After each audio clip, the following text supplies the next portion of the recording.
Hello, Apu. My name is Sean Everett. I'm the website analysis expert at Zucore Marketing.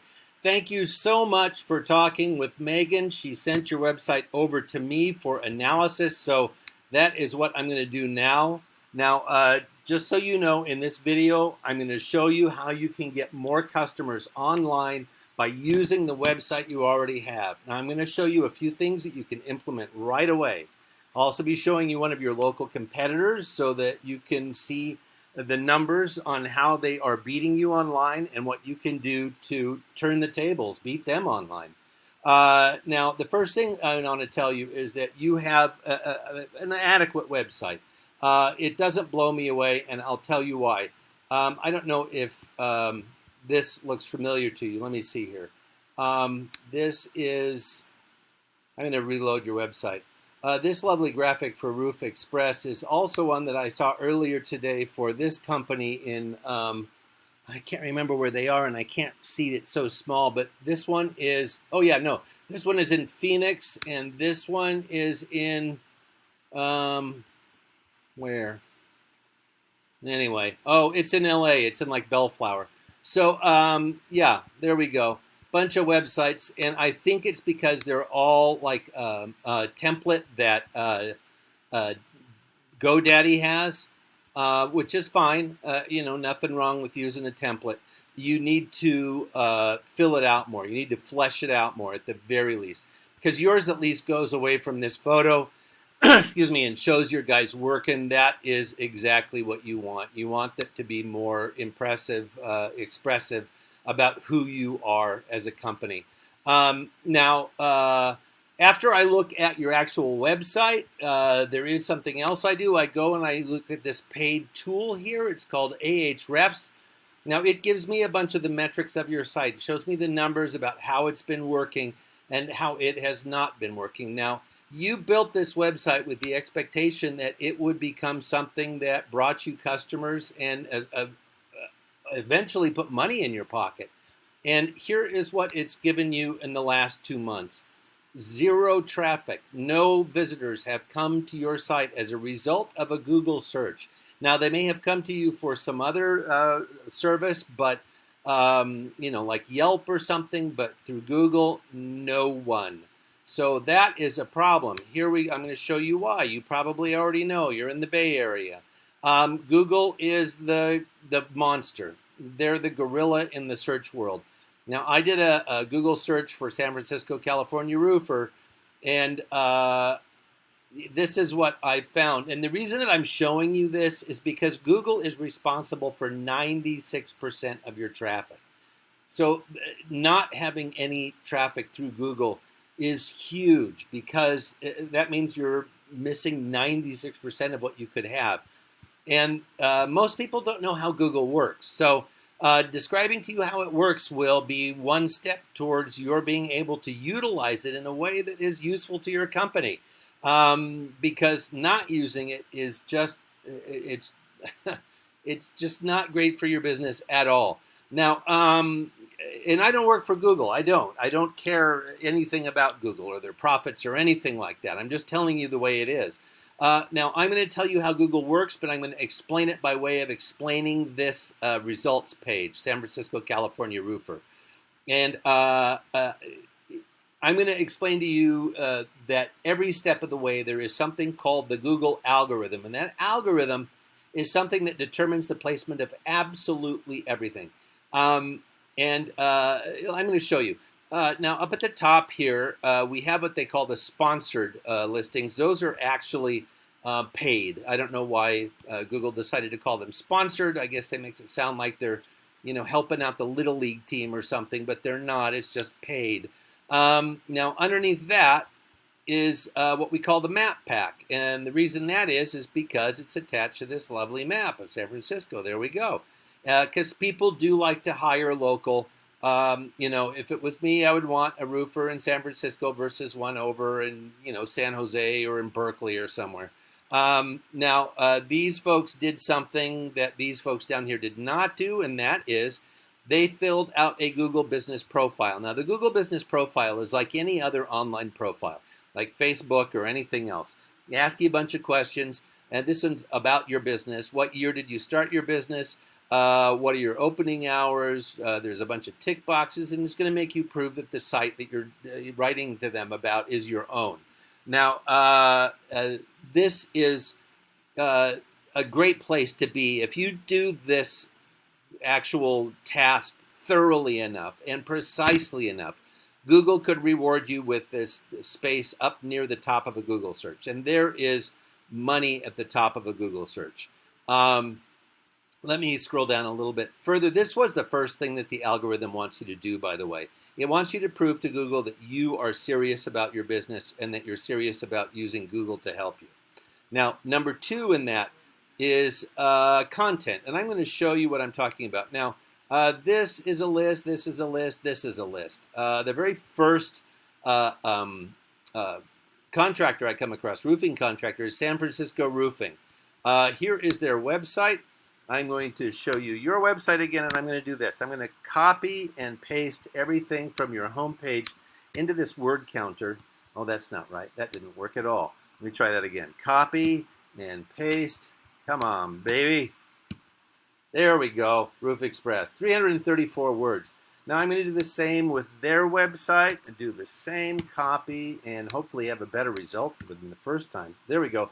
1,213 words. Now, both of you are below what Google wants. Google wants 1,500 words. And the reason that they want that number of words is, well, I don't know. But they want more words because they want their search clients to be satisfied that they have learned something more about whatever it was that they typed into that Google search.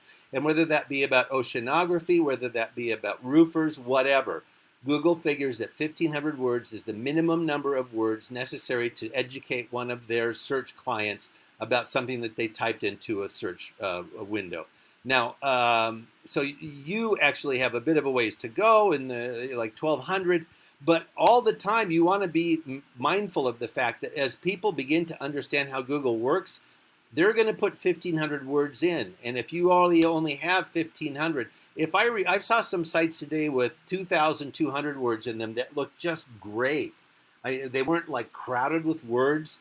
They had good explanations for things. That's what you need to go for. Now, the other thing I need to tell you is that all words are not equal at Google either, and there's a reason for that.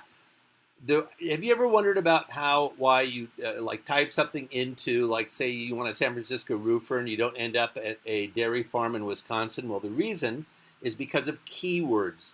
Keywords are words that are specific to your industry. Now, you may wonder, how does Google know what industry I'm in? They don't.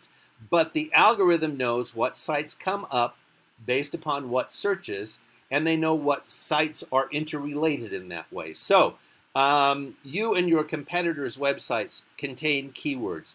Google extracts those keywords from your websites. The other way that that keywords happen is through Google searches. Whatever people search for in a Google search, that becomes part of keywords. And also communities that you serve. Like if you guys go outside and do Berkeley, if you do whatever, San Rafael, then those become part of the keywords also. Now, I'm going to show you what your competitor has. You have 2 keywords and they have 50. So not that hard to catch up to. I'm going to show you what they have. San Francisco Roofing, Roofing San Francisco. And the reason that this is different is because it's a different order and the algorithm has absolutely no intelligence whatsoever. It is just looking for phrases that it has been told to look for in the order that it was told to look for them. This one appears most, this one second most. So clearly these 2 search wordings as they are different for the algorithm. Now, for instance, the algorithm does not know the difference between roofing, roofer, and roof. It is important to have those distinctions in there. Now, back to this. I'm going to show you backlinks.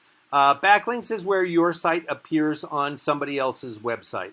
In other words, like if you're on Yelp and somebody's given you a review and you have decided to claim the profile, you can put your website in there and that would give you a backlink, a link back to your site. Now, I'm going to show you what your competitor has. You have 6 backlinks, 3 domains. this is what we're really looking at, the domains. And your competitor has 29 domains. I'm going to show you what they have. They have expertise.com, Yellow Pages, Super Pages, Dex Knows, and so on. San Francisco IST. Now, these numbers here are important. They're called the domain rating, the DR. You have one for your site too. Your DR is currently 0. Your competitor is 0.3. So there's not a lot of difference there. But these ones that are 90, this is a scale of 0 to 100. These ones are have a lot of other sites that refer to them. In other words, they have a lot of backlinks from other people that say, hey, go to expertise.com to figure it out. Or, hey, find us in the yellowpages.com. And then there's a link back to them. So you can get on these quite easily. Sometimes like Yellow Pages, Super Pages, just fill out a profile like the one on Google, the Google Business Profile. That's about all it takes. You could also get on Angie's List. That's rated at 91. Ideally, your backlinks would be on sites that are, say, 70 and above. But you're going to get on some that are going to be local, that are not going to have as many hits as other ones, like maybe the local Chamber of Commerce or I don't know, stuff like that. So that is what you want. Now, but this is what it all comes down to. The backlinks and the keywords have left you with 0 traffic, and that is because of where you are in the Google search. Now, because San Francisco Roofing is the first actual contractor you find there, they have a traffic of 123, meaning that they had 123 more opportunities for one of the visitors to their site to ask for a estimate to become a customer to put money in the pocket. Now, I'm going to ask you about your own Google search history at this point. I want you to look at this. I'm going to look for you guys, RoofX, on this Google search. Now, I hope I don't have to go down far, but what I want you to know is that that a lot of people, probably yourself included, when they look through a Google search, they will only go so far. And then they will say, you know what, I think I got this. I don't need to do any more because, I probably am going to get less relevant results down here. And, sometimes they get a little, iffy. And so how far would you scroll to find a roofer? That's what my question is. And if your answer is that you would have already given up by now, then that is what the problem is, because you are below somewhere where I am scrolling.